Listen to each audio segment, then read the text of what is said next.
Bonsoir, cher Tidiane. L'invité du 20h ce soir, le directeur général de l'ANACIM, Agence nationale de l'aviation civile et de la météorologie du Sénégal, Magueye Maram Ndao, est instructeur certifié OACI. Il est le président depuis le 9 octobre dernier d'APIRG, groupe régional de planification et de mise en œuvre de la région Afrique et Océan Indien, AFI, de l'OACI. Bonsoir. Bonsoir, M. Khan. Le prétexte de notre entretien est l'ouverture de l'aéroport international Blaise Diagne le 7 décembre prochain. Peut-on dire dans votre jargon que le nouvel aéroport est prêt pour le décollage? Je dirais que nous sommes prêts parce qu'un aéroport se définit comme étant un aérodrome plus ses installations terminales. Du point de vue de l'aérodrome, nous avons commencé à travailler avec la mise en place d'un comité de transfert depuis fin 2014. Ce comité a été présidé par Madame le ministre du Tourisme et des Transports aériens, a été activé et depuis le début de l'année, nous avons reçu comme mandat de travailler à la mise en service de l'aéroport international en fin décembre. Il n'y aura pas de bug le 7 décembre? Il n'y en aura pas, c'est ce que je suis en train de vous expliquer. On est d'abord parti en vous décomposant l'aéroport avec les deux grands ensembles que sont l'aérodrome.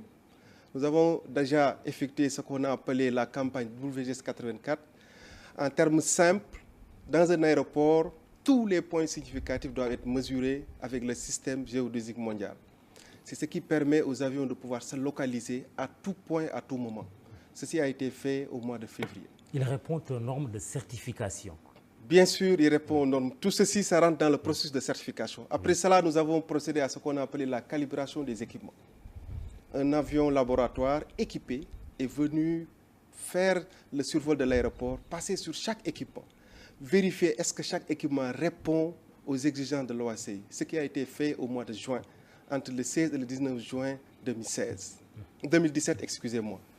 Après cela, nous avons demandé avec l'ASEGNA travailler ensemble pour que l'ensemble des procédures d'approche et des cartes également d'aérodrome soient élaborées. Ce qui a été fait, et un autre avion, l'avion labo de l'ASEGNA, a eu à effectuer ces tests le 30 septembre et ces tests ont été concluants. Tout ceci pour vous dire qu'au niveau infrastructure aérodrome, tout est fin prêt.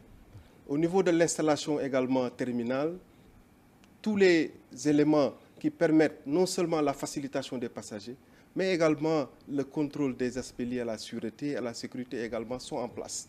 Il reste juste quelques petits réglages à faire et nous avons largement le temps pour terminer tout cela.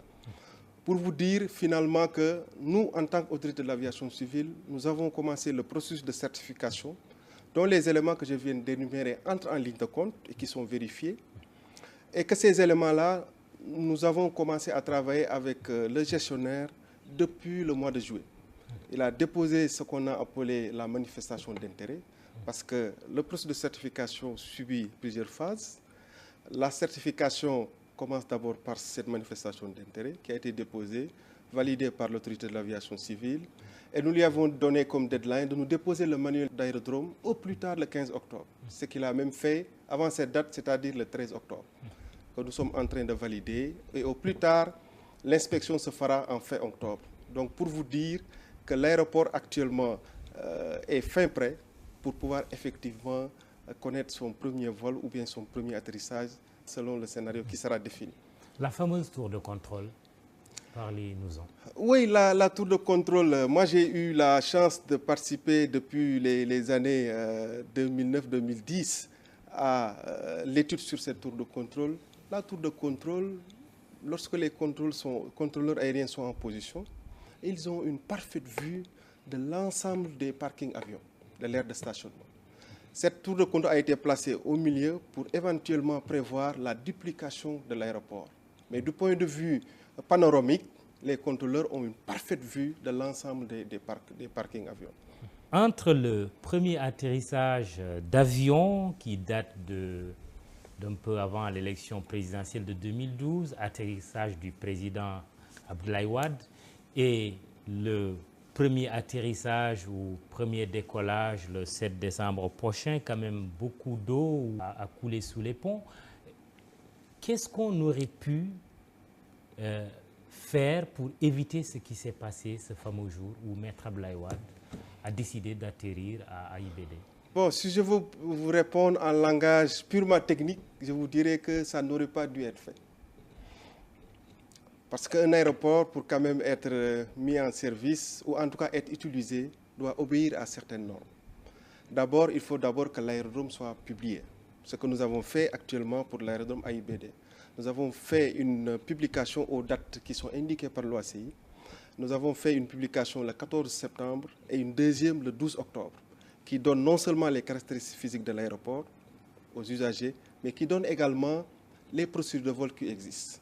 L'aéroport également, dans son fonctionnement, doit avoir ce qu'on appelle un système d'assurance. L'aéroport doit disposer également d'infrastructures homologuées. L'aéroport doit également avoir des contrôleurs aériens. Si ce n'est pas un aéroport où c'est un terrain vague, et je pense qu'AIBD n'est pas le cas, doit également avoir ce qu'on appelle un système pour la gestion effectivement des aéronefs. Tout cela n'existait pas tout cela quand le président Wade a décidé d'atterrir.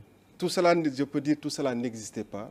C'est la raison pour laquelle j'ai dit, techniquement, cela n'aurait pas dû se faire parce qu'un aéroport obéit pour son exploitation technique à une certaine règle, à certains nombres édictés par l'organisation. Où était l'ANACIM? Vous avez posé une question. C'est anecdotique, mais c'est intéressant. Où était l'ANACIM? Je vais vous répondre, oui. Mamadou, mais laissez-moi quand même vous dire, vous avez posé une question sur la certification. Oui. La certification a deux volets. Nous avons d'abord ce qu'on appelle la conformité des installations, mais également la conformité de l'exploitation technique. Donc, de ce que je viens d'expliquer, il y a ce qu'on appelle une conformité des exploitations approuvées, mais également une conformité par rapport à l'exploitation qui ne pourra être vérifiée que lorsque l'aéroport sera ouvert. Ce qui s'est passé, je pense qu'on ne va pas y revenir, oui. Mais ce que je peux dire, c'est que cela m'a semblé être extrêmement dangereux que quand même une autorité de cette dimension puisse atterrir au niveau de cet aéroport sans pour autant que tout ce que je viens de dire puisse être réuni avant effectivement de pouvoir autoriser cet atterrissage. Bien vrai que l'infrastructure de base existait d'abord, mais l'infrastructure, voilà, oui. L'infrastructure a besoin d'être homologuée pour vérifier est-ce qu'il y a des dysfonctionnements, est-ce qu'il y a des conformités, parce que même le numéro de la piste doit même être vérifié, parce que même la lettre inscrite sur la piste l'est conformément à une certaine dimension et une certaine norme.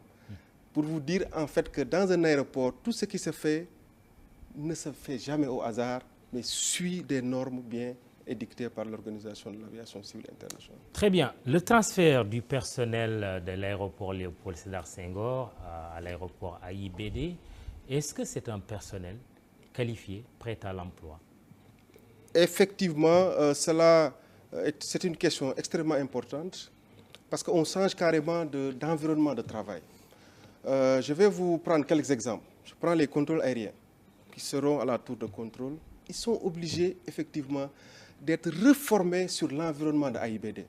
Ils vont subir des simulations, plusieurs séries de progression et être testés à la fin, même par un testeur extérieur. Donc pour vous dire qu'avant d'aller à Dias, ils seront non seulement formés, mais qualifiés avant d'aller à Dias.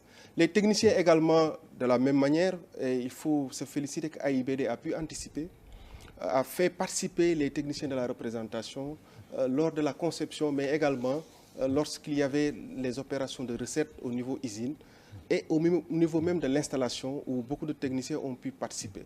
Donc cela veut dire que pour aller à l'aéroport international Blaise Diagne, il faut être formé, il faut être qualifié et c'est le processus qui est encore en cours et qui sera terminé au plus tard avant fin novembre. Tout est certifié du début à la fin du processus. La certification selon l'OACI, oui. Comme je l'ai dit, c'est 2 étapes.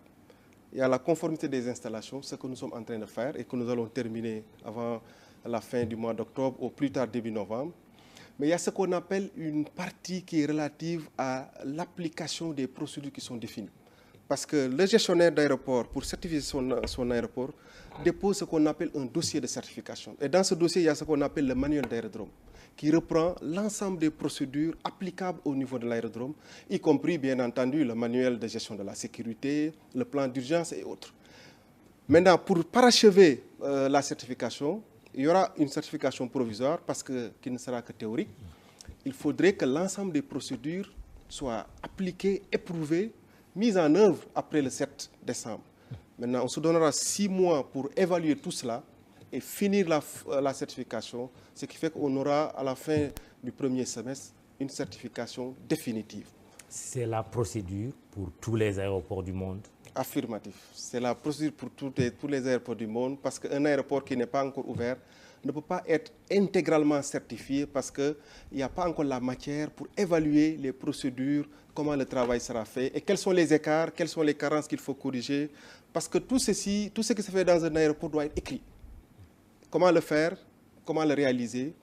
Et il appartient à l'autorité de l'aviation civile de s'assurer que ce qui est écrit est conforme d'abord aux dispositions de l'OACI, mais également leur mise en œuvre ne présente aucun écart.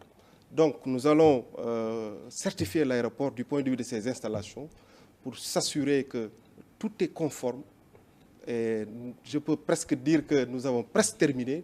En tout cas, tout ce que nous avons déjà visité au niveau des infrastructures de base, au niveau des équipements, comme je l'ai dit en préliminaire, sont déjà conformes.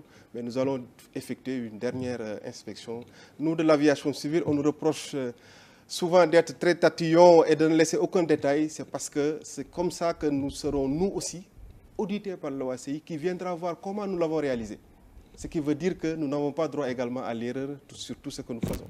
Surtout que l'avion est réputé pour être le moyen de transport le plus sûr. Le plus sûr. Très bien. Bon vol, comme on dit, mais il y a des chutes inhabituelles qui nous viennent du ciel à Thiès. Il y a 2 jours. Chute de grêle, vous le confirmez? Chute de grêle à Thiès? Je le confirme le lundi. Il y a eu bien chute de grêle à Thiès le lundi.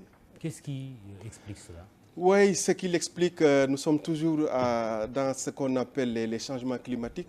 En fait, il a été noté un refroidissement anormal des basses couches, ce qui fait que les flocons qui sont issus des nuages n'ont pas eu le temps de se fondre avant de toucher la surface de la Terre.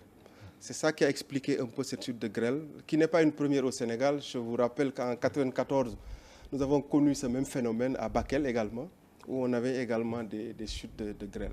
Nous assistons, Mamadou, de plus en plus à un dérèglement, je dirais, à des changements climatiques. C'est la raison pour laquelle je pense que l'homme doit encore redéfinir son comportement vis-à-vis de la nature. L'homme est au centre, effectivement, de ce dérèglement climatique et nous devons agir pour non seulement être dans le respect de ce qui a été retenu au niveau de la COP21, c'est-à-dire ne pas encore continuer à réchauffer la Terre et rester sur un réchauffement entre 1,5 et 2 degrés. Chute de grêle, cela aurait pu être de la neige? De la neige, je dirais que c'est trop dire parce que pour qu'il y ait de la neige, il y a d'autres facteurs également qui entrent en ligne de compte. Parce qu'avec les températures que nous avons, nous ne pouvons pas avoir en fait une accumulation de tout cela pour pouvoir tendre vers la neige. Mais il faut noter que nous vivons de plus en plus des changements climatiques avec des phénomènes vraiment inexplicables, ce qui nous ramène encore au comportement de l'homme sur Terre. D'où la question, le Sénégal est-il à l'abri d'ouragans? Je le souhaite d'abord, que le Sénégal soit à l'abri d'ouragans. Il faut dire que la plupart de ces phénomènes prennent naissance au niveau de nos côtes, évoluent vers les États-Unis, mais au retour, ils perdent tellement d'intensité que nous ne le sentons pas. Et donc, si après avoir pris naissance ici, il prenait la direction contraire au lieu d'aller aux Amériques? Non, ce n'est pas encore... C'est une question d'enfant, mais tout le monde se pose la question.